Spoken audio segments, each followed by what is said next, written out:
Congress BRS ఈ రెండు కూడా ప్రజల్ని మోసం చేసి అభివృద్ధి మేం చేస్తామని ఉభయ పార్టీలు ఏదైతే చెప్తున్నారో జూబ్లీ హిల్స్ అసెంబ్లీ నియోజకవర్గాన్ని పరిపాలించినటువంటి ఈ ఉభయ పార్టీలు ఎందుకు అభివృద్ధి చేయలే నేను ప్రజలు ప్రశ్నిస్తున్నారు. అక్కడ 12 సంవత్సరాలు బీఆర్ఎస్ పార్టీ ఎమ్మెల్యేగా ఉండే కార్పొరేటర్లు అందరూ కూడా కాంగ్రెస్ మజ్లీసు బీఆర్ఎస్ కార్పొరేటర్స్ ఉండే.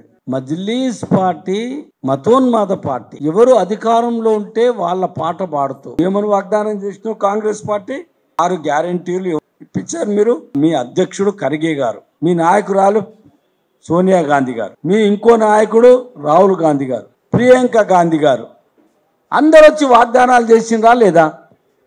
ఎక్కడ పోయినాయి వాగ్దానాలు? తులం బంగారం ఎక్కడ పోయింది? 2500 రూపాయలు ప్రతి మహిళకు పెన్షన్ రూపాన ఇస్తానన్నాడు. ఎందుకు ఇవ్వడం లేదు?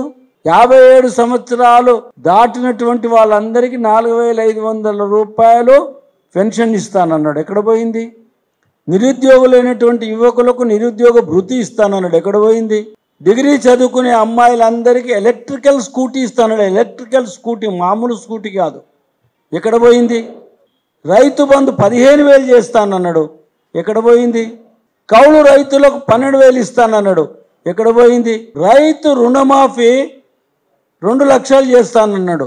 ఎక్కడ పోయింది? పండించినటువంటి పంటకు కేంద్ర ప్రభుత్వం ఫిక్స్ చేసినటువంటి ఎంఆర్పి మీద 500 రూపాయలు నేను బోనస్ ఇస్తానన్నాడు.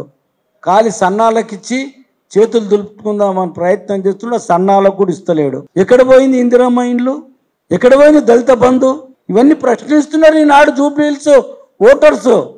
కాంగ్రెస్ బీఆర్ఎస్ ఈ రెండు కూడా తెలంగాణ ప్రజల్ని మోసం చేసినటువంటి బంగారు తెలంగాణ చెప్పినటువంటి బీఆర్ఎస్, ట్యాంక్ బండ్ని కొబ్బరి నీళ్లు చేస్తానన్నటువంటి ముఖ్యమంత్రి, ప్రతి ఇంటికి నీళ్లు అందిస్తానని చెప్పినటువంటి అసెంబ్లీలో మాట్లాడినటువంటి కేసీఆర్ గారు కుటుంబం బంగారంగా పెరగడం తప్ప తెలంగాణ ప్రజలు ఎవరు కూడా ఆ దిశగా ఈ 12 సంవత్సరాల్లో ఎదగలేదనేటటువంటిది భారతీయ జనతా పార్టీ భావన.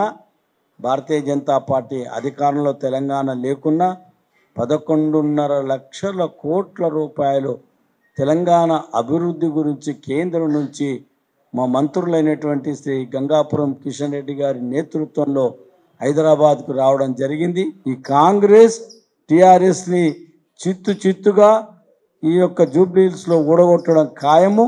మా జనసేన నాయకులు వాళ్ళ పరిపూర్ణమైనటువంటి మద్దతు భారతీయ జనతా పార్టీకి ఇచ్చి గెలిపించడానికి ఈనాడు మీ సమక్షంలో ఈ సమావేశం పెట్టడం జరిగింది.